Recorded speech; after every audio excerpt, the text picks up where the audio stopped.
এই মিছিলে শুধুমাত্র বিএনপির কর্মীরা নয়, এই মিছিলে ধর্মপ্রাণ মুসলিম ভাইয়েরা আজকে অংশগ্রহণ করেছে। আমি তাদের সবাইকে আন্তরিক ধন্যবাদ মনোযোগ জানাচ্ছি। ব্যক্তিগতভাবে আমি নিজেও অনেক দূর থেকে শুধুমাত্র আজকে মিটিংয়ের জন্য এসেছি। আমি এখানে অনেক দূর থেকে এই মিটিংয়ে, এই প্রচার সভায় আমার আসার একটাই মাত্র উদ্দেশ্য, সরাসরি আজকে ফিলিস্তিনি ভাইদের জন্য কিছু করতে পারছি না, অসহায় কান্নায় ভেঙে পড়তে হয়, যদি কিছু একটা তা আমরা করি, এই আশায় আমরা এখানে এসেছি। প্রিয় ভাইরা, ফিলিস্তিনি যে অত্যাচার হচ্ছে, যে নারকীয় ঘটনা ঘটছে, তা দেখে আমার মনে হচ্ছে যে এটা আজকে আমরা ভাবতে পারি যে এটা ফিলিস্তিনি মুসলমানদের প্রতি অত্যাচার করা হচ্ছে, আজকে ফিলিস্তিনিকে নিধন করার চক্রান্ত হচ্ছে কিংবা করছে, এটা আমরা ভাবতে পারি এক কথায়। আসলে বিষয়টা কিন্তু তা নয়। ওরা ধীরে ধীরে সারা বিশ্বের মুসলমানকে একসময় নিঃশেষ করে দেওয়ার চেষ্টা করবে। মুসলিম বিশ্বের যেই সকল মোড়ল দেশ নিজেদের রাজত্ব বাঁচানোর জন্য, নিজেরা বেঁচে থাকার জন্য আজকে নেতৃত্ব দিচ্ছে না, তাদের প্রতি আল্লাহর অভিশাপ নেমে পড়বে।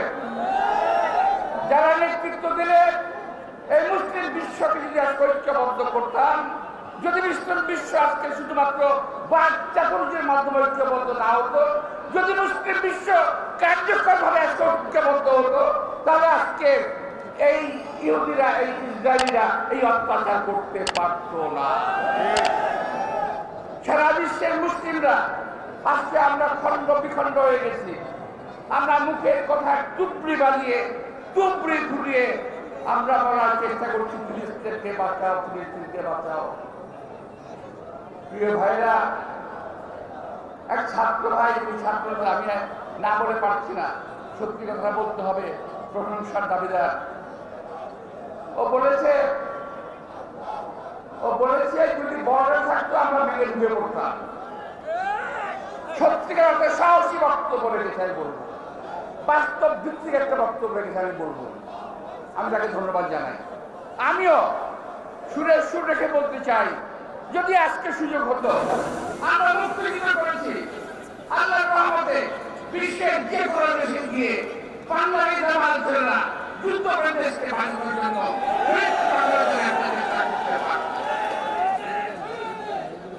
আমি সেগুলো পত্রিকায় দেখেছি যে বাংলাদেশে বেশ কয়েকজন যুবক ফিলিস্তিনের যুদ্ধে অংশগ্রহণ করেছে।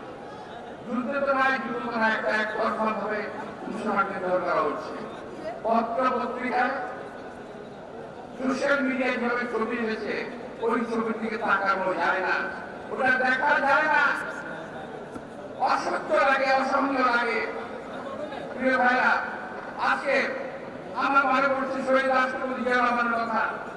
আমি চিত্রে শহীদ রাষ্ট্রপতি জিয়া রহমানের কথা আমি স্মরণ করবো, যিনি ইরাক যুদ্ধের বন্ধে হস্তক্ষেপ করেছিলেন। আমি বিশ্বাস করি যদি আজকে শহীদ রাষ্ট্রপতি জিয়া রহমান বেঁচে থাকতেন, এমন ভূমিকা দিতেন যে ইসরায়েল এই অপকর্ম করার সাহস করত।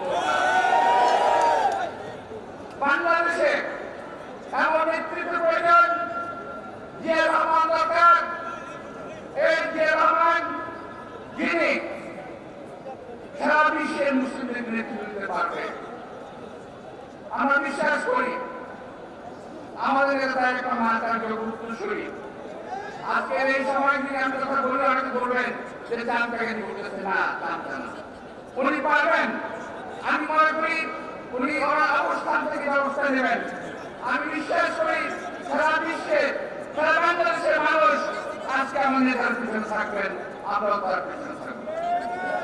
প্রিয় ভাইরা, আমরা এই কথা বলে, এই সভা করে, সংহতি প্রকাশ করে সমাজ সেবন করতে পারি, কিন্তু কার্যকর পদক্ষেপ যদি আমরা না নেই, যদি জাতিসংঘ কার্যকর পদক্ষেপ না নেয়, যদি আমরা যারা এই সকল কর্মের সহযোগী তাদের বিরুদ্ধে ব্যবস্থা যদি আমরা না নেই, ইসরায়েলের এই শাসন এই অত্যাচার চলতেই থাকবে এবং একে একে তারা মুসলিম রাজ্য ও রাষ্ট্রগুলো ধ্বংস করে দেবে, মুসলমানদেরকে সারা বিশ্বের কোথাও টিকতে দেবে না।